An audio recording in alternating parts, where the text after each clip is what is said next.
Tú siempre eres fiel, Señor, y tú, sin merecerlo, Señor, nos utilizas, Padre Santo. Pon tus palabras en mi boca y que pueda expresar aquello que tú quieres enseñar. En el nombre de Jesús. Amén. Bueno, vamos a irnos todos al libro de Génesis 22. Si traes tu libreta de apuntes y tu Biblia, saca, porque vamos a estar... Hoy va a ser muy movida la noche a través de la Biblia. Empezamos entonces en Génesis 22. Es la historia de Abraham e Isaac cuando Dios le pide a Abraham que sacrifique a su hijo. Y dice así: aconteció después de estas cosas que probó Dios a Abraham... Perdón, las gafas. Una es joven, pero... Y le dijo a Abraham, y él respondió: heme aquí. Y dijo: toma ahora tu hijo, tu único, Isaac, a quien amas, y vete a tierra de Moriah, y ofrécele allí en holocausto sobre uno de los montes que yo te diré. Y Abraham se levantó muy de mañana, y enalbardó su asno, y tomó consigo 2 siervos suyos, y a Isaac su hijo, y cortó leña para el holocausto, y se levantó, y fue al lugar que Dios le dijo. Al tercer día alzó Abraham sus ojos, y vio el lugar de lejos. Entonces dijo Abraham a sus siervos: esperad aquí con el asno, y yo y el muchacho iremos hasta allí y adoraremos y volveremos a vosotros. Y tomó Abraham la leña del holocausto y la puso sobre Isaac su hijo, y él tomó en su mano el fuego y el cuchillo, y fueron ambos juntos. Entonces habló Isaac a Abraham su padre y dijo: Padre mío. Y él respondió: heme aquí, mi hijo. Y él dijo: he aquí el fuego y la leña, mas ¿dónde está el cordero para el holocausto? Quiero que este versículo lo leamos todos juntos. Y respondió Abraham: Dios se proveerá de cordero para el holocausto, hijo mío. E iban juntos. Y cuando llegaron al lugar que Dios le había dicho, edificó allí Abraham un altar y compuso la leña, y ató Isaac su hijo y lo puso en el altar sobre la leña. Y extendió Abraham su mano y tomó el cuchillo para degollar su hijo. Entonces el ángel de Jehová le dio voces desde el cielo y le dijo: Abraham, Abraham. Y él respondió: heme aquí. Y dijo: no extiendas tu mano sobre el muchacho, ni le hagas nada, porque ya conozco que temes a Dios, por cuanto no me rehusaste tu hijo, tu único. Entonces alzó Abraham sus ojos y miró, y he aquí a sus espaldas un carnero trabado en un zarzal por sus cuernos. Y fue Abraham y tomó el carnero y lo ofreció en holocausto en lugar de su hijo. Y llamó a Abraham el nombre de aquel lugar: Jehová proveerá. Por tanto se dice hoy: en el monte de Jehová será provisto. Y llamó el ángel de Jehová a Abraham por segunda vez desde el cielo y dijo, también juntos: por mí mismo he jurado, dice Jehová, que por cuanto has hecho esto y no me has rehusado tu hijo, tu único hijo, de cierto te bendeciré, también, y multiplicaré tu descendencia como las estrellas del cielo y como la arena que está a la orilla del mar, y tu descendencia poseerá las puertas de sus enemigos. 18 también. En tus simientes serán benditas todas las naciones de la tierra, por cuanto obedeciste a mi voz. Y volvió Abraham a sus siervos, y se levantaron y se fueron juntos a Berseba, y habitó Abraham en Berseba. Estamos dando los nombres de Dios, entonces, ¿cuál es el nombre de hoy? Dios proveerá. Jehová Jireh.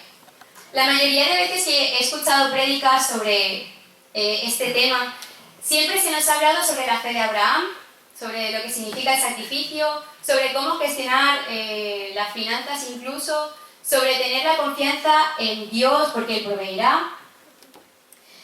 Poco puedo hablar yo hoy de finanzas, empezando por ahí, pero sí que todos podemos dar testimonio de lo que significa Dios proveerá, de lo que ha significado para cada uno de nosotros Jehová proveerá. Recuerdo hace años que Sebas y yo éramos pequeños, y cuando vino la crisis en casa fue una temporada súper dura, que llegó a haber momentos en los que incluso no había para hacer la compra. Y en uno de esos días, en los que ya mis padres estaban también frustrados, incluso yo creo que nosotros como familia estábamos discutiendo con Dios por estar viviendo esa situación, tocó al timbre una familia y llevaba bolsas de la compra.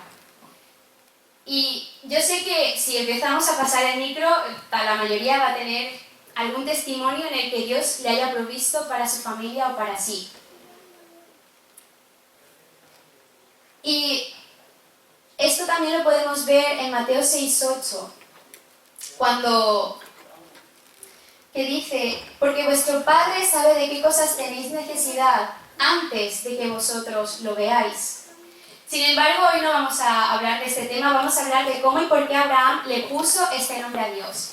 Es el único nombre en la Biblia que es puesto por un hombre. Lo voy a volver a repetir. Es el único nombre en la Biblia que es puesto por un hombre. La mayoría de veces Dios se revela a sí mismo en la Biblia. Dios se llama a sí mismo todopoderoso, Dios se llama a sí mismo yo soy el que soy. Dios se revela en la Biblia y revela sus nombres a través de la Biblia, pero este nombre es el único nombre que es puesto por un hombre. Entonces, nos encontramos en Génesis 22. Después de la dispersión de la Torre de Babel, porque una vez más la humanidad ha sido muy cabezota y la vuelta a liar, y nos encontramos en la dispersión de la Torre de Babel y Dios escoge a un hombre que, pues como podríamos ser tú y yo, básicamente, y en Génesis 12, del 1 al 4, dice: pero Jehová había dicho a Abraham, vete de tu tierra y de tu parentela, y de la casa de tu padre a la tierra que te mostraré, y haré de ti una nación grande y te bendeciré. Y engrandeceré tu nombre y serás bendecido, bendeciré a los que te bendijeren y a los que te maldijeren maldeciré. Y serán benditas en ti todas las familias de la tierra. Y se fue Abraham como Jehová le dijo, y Lot fue con él. Y era Abraham de 75 años cuando salió de Harán. Más adelante vemos como Dios le cambia el nombre a Abraham y lo llama Abraham y le da una nueva identidad. En Génesis 17, del 4 al 8. He aquí mi pacto es contigo y serás padre de muchedumbre de gentes, y no se llamará tu nombre Abraham, sino que serás tu nombre Abraham, porque te he puesto por padre de muchedumbre de gentes, y multiplicaré en gran manera y haré naciones de ti, y reyes saldrán de ti. Ya llegamos a Génesis 22, después del drama con Sara de no haber podido ser padres, y en esta parte de la Biblia el hijo de la promesa ya ha nacido. Ya Isaac ha llegado a la familia, ya la alegría de Sara ha llegado a la familia. Y en este momento estamos en una época en la que Isaac tiene aproximadamente 18 y 20 años, o sea, mi edad. Y Dios le pide a Abraham, que tiene más de 115 años, que ofrezca a su hijo en holocausto y lo manda a la región de Moria, como hemos leído. Y aquí quiero hacer una diferencia entre lo que significa sacrificio y holocausto. En la cultura judía, sacrificio era ofrecer un animal, un vegetal o incienso y ofrecérselo a Dios. Si era un animal, era sacrificarlo, pero holocausto era coger un cordero o una paloma, en sí un cordero la mayoría de veces, de hecho no era una paloma, un cordero, una cabra, bueno, hay unos animales en la Biblia que son específicos para eso, pero cuando se elegía en el holocausto, el cordero era degollado. O sea que Dios le está pidiendo a Abraham que degolle a su hijo, que lo deje sin cuello, básicamente. Y es muy impactante que Dios le pida eso a un padre. Yo no me imagino a mi padre obedeciendo a Dios. La verdad, no me lo imagino. Ni yo el día de mañana, si llego a ser madre, no me imagino obedeciendo a Dios. No, yo creo que ninguno como padre, en ese momento, ¿quién lo haría? ¿Quién lo haría? Realmente. En este momento, Abraham y su familia habitan en Beerseba. Y desde Beerseba a la región de Moria hay unos 60-80 kilómetros andando. En aquella época lo único que habían eran piernas y animales. Entonces, llegar hasta la región de Moria era ir caminando o ir en un animal. Y dice la Biblia en el versículo 4 que caminaron durante 3 días hasta que vieron la región de lejos y en ese momento se paran los siervos y se quedan atrás. Investigando, los estudiosos dicen que el viaje de Abraham e Isaac duró más de 3 días, porque desde que tú ves la región de Moria hasta que llegas al monte Moria hay entre un día y un día y medio. Y si puedes poner la foto, por favor. Entonces, vemos que desde Beerseba hasta Moria hay unos 60-80 kilómetros hasta que es visible, pero luego hay que seguir caminando hasta llegar al punto que Dios le quería llevar a Abraham. Entonces, durante el viaje, a Isaac le surge la pregunta: llevan la leña y llevan el fuego, pero ¿dónde está el cordero para ser sacrificado? Y la respuesta de Abraham fue: Dios proveerá.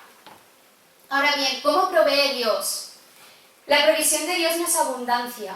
La provisión de Dios es darnos lo que necesitamos en el momento que lo necesitamos. Amén. Luego, no importa lo que nos falte, Dios siempre proveerá. Esto lo vemos en Mateo 14, en el milagro de los panes y los peces.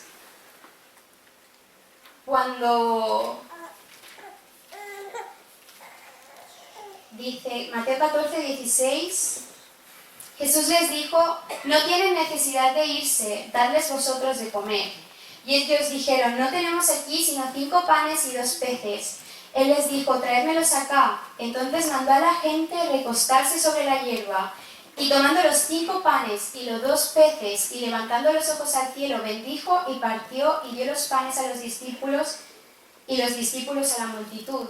Y comieron todos y se saciaron, y recogieron lo que sobró de los pedazos, 12 cestas llenas. Y los que comieron fueron como 5.000 hombres, sin contar las mujeres y los niños. Dios trae abundancia, eso está claro.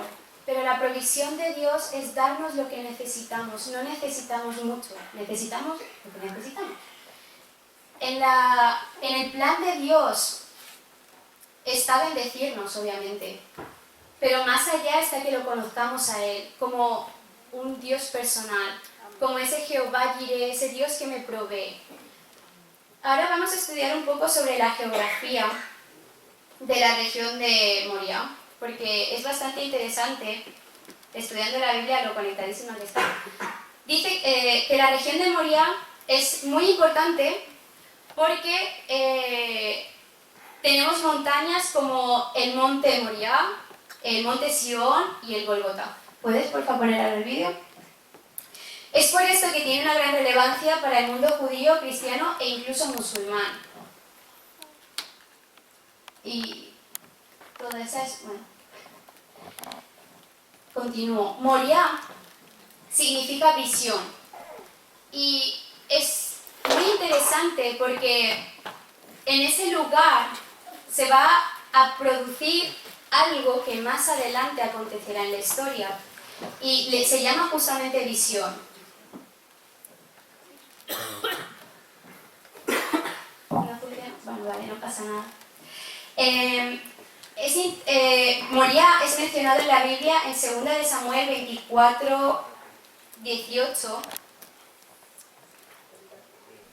cuando David ha pecado contra Dios porque ha censado el pueblo.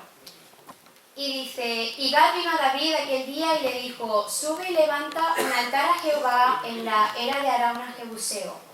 Subió David conforme al dicho de Gad, según había mandado Jehová. Y Arauna miró y vio al rey y a sus siervos que venían hacia él. Saliendo entonces Arauna, se inclinó delante del rey, rostro a tierra, y Arauna dijo: ¿por qué viene mi señor, el rey, a su siervo? Y David respondió: para comprar de ti la era, a fin de edificar un altar a Jehová, para que cese la mortandad del pueblo. Y Arauna dijo a David: tome y ofrezca a mi señor el rey lo que bien le pareciere, he aquí bueyes para el holocausto y los pillos y los yugos de los bueyes para la leña. Todo esto, oh rey, Arauna lo da al rey. Luego dijo Arauna al rey: Jehová tu Dios te sea propicio. Y el rey dijo a Arauna: no, sino por propicio te lo compraré, porque no ofreceré a Jehová mi Dios holocaustos que no me cuesten nada. Entonces David compró la era y los bueyes por 50 siclos de plata, y edificó allí David un altar a Jehová, y sacrificó holocaustos y ofrendas de paz. Y Jehová oyó las súplicas de la tierra, y cesó la plaga en Israel. David ha pecado contra Dios y ha censado el pueblo. Dios le había prohibido que hiciera esto. Y compra una parte y un territorio del monte Moriah. Allí erige un altar y cumple el mandato para poner fin al castigo que estaba sufriendo el pueblo. Y más adelante, en 2 de Crónicas 3:1, dice: comenzó Salomón a edificar la casa de Jehová en Jerusalén, en el monte Moriah, que había sido mostrada a David su padre, en el lugar que David habría preparado en la era de Ornan el Jebuseo. Vemos que el monte Moriah era importante desde que Abraham y Isaac llegan a él, y lo sigue siendo a lo largo de la historia. Vemos que ya el pueblo de Israel, formado como tal bajo el gobierno del rey David, llegan a este monte y más adelante, bajo el reino de Salomón, vuelven a llegar a este monte. Y en este monte el rey Salomón construye el templo. Bueno, usando parte de este templo, usando parte de este monte. Y llama la atención que en esa misma región, pero en el Gólgota, se produciría la crucifixión de Jesús, ya que en el monte Moría se vive un previo de lo que más adelante, se vive un previo con Abraham y Isaac, que más adelante se viviría con Jesús. Y actualmente este monte sigue siendo importante, tanto para el cristianismo, el judaísmo como el islamismo, porque ahora hay construida la cúpula de la roca, que es un santuario musulmán.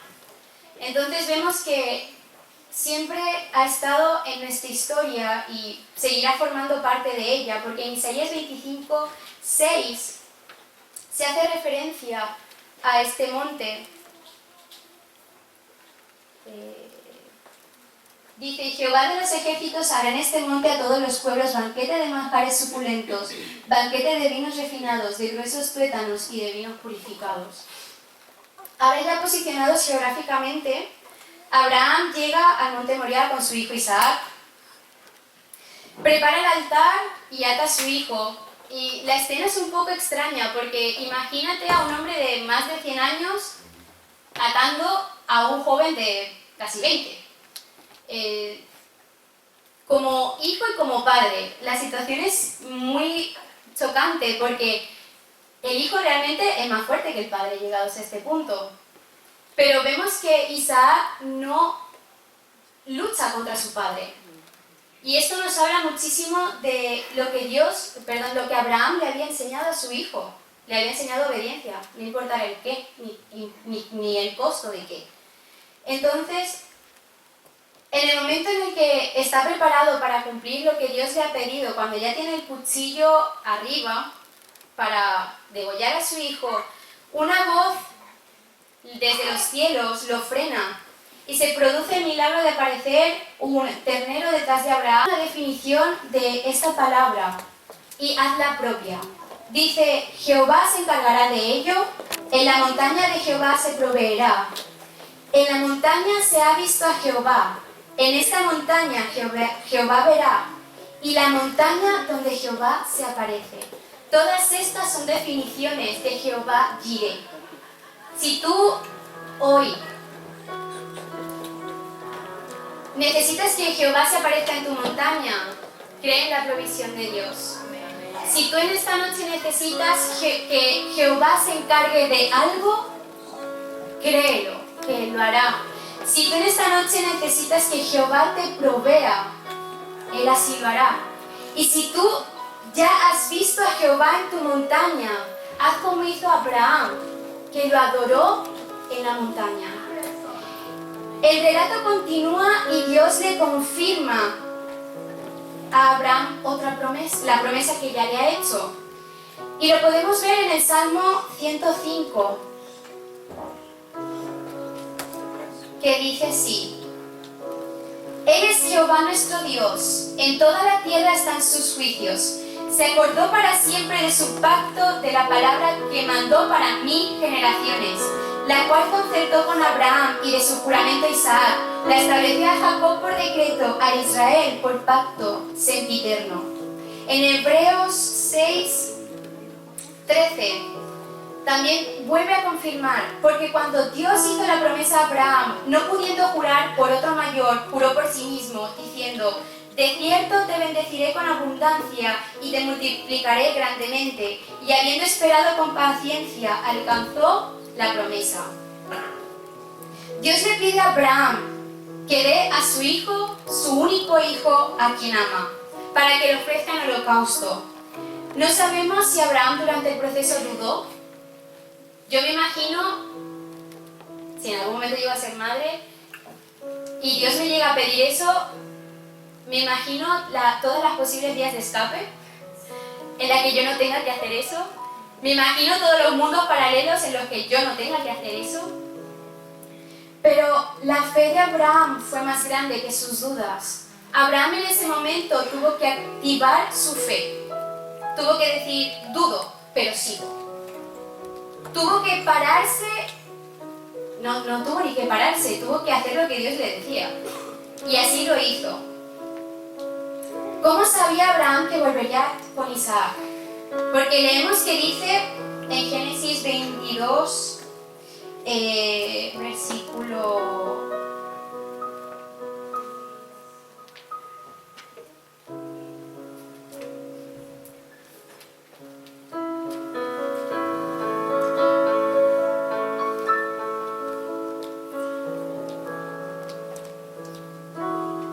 Versículo 5.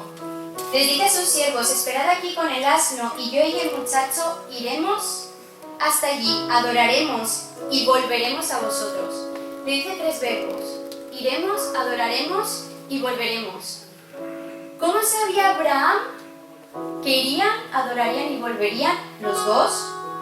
¿Cómo sabía Abraham que Dios no le quitaría a su hijo?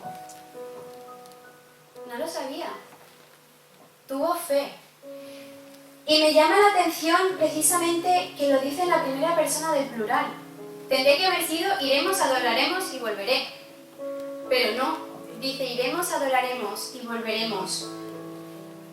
Dios sí sabía que Abraham volvería con su hijo.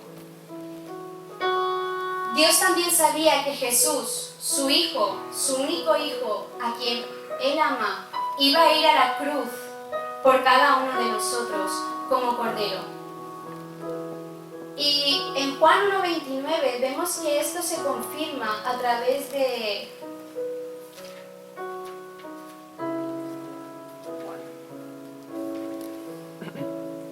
Juan, que dice: el siguiente día vio Juan a Jesús que venía a él y dijo: he aquí el Cordero de Dios que quita el pecado del mundo. Jesús fue el sustituto del pecado. Y en esta historia vemos una comparación. Dios representa a Abraham, representa a Dios, Isaac representa a la humanidad y el Cordero representa a Cristo. Nosotros no merecíamos ser degollados por el Padre. El Padre tenía que hacer justicia y tiene que hacer justicia. Sin embargo, apareció el Cordero y nos salvó a ti y a mí.